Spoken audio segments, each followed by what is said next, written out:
Alam niyo po ba ang magandang balita na tayo po ay pwede na mag-upload ng mga short videos po natin? Ano po?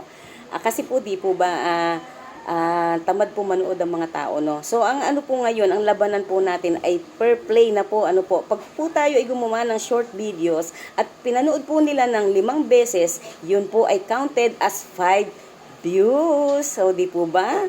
Tama po, narinig ninyo. Counted na po kahit ilang beses po nilang panoorin ng paulit-ulit.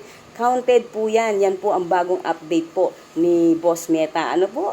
Napakaganda po ng ating ng ating pong mga updates po ngayon na ginagawa po ni Boss. Kahit po marami po siyang mga restrictions, may mga binibigay naman po siyang mga pabor sa atin na dapat po nating sundin at para hindi po tayo magka-problema sa ating pong mga posts maganda po ang mga policies niya kung susundin po natin. Kapaki-pakinabang po. Wag lang po matigas ang mga ulo natin. Salamat po at sana po ay nakatulong ito at na-inspire po kayo ng video ni Nanay.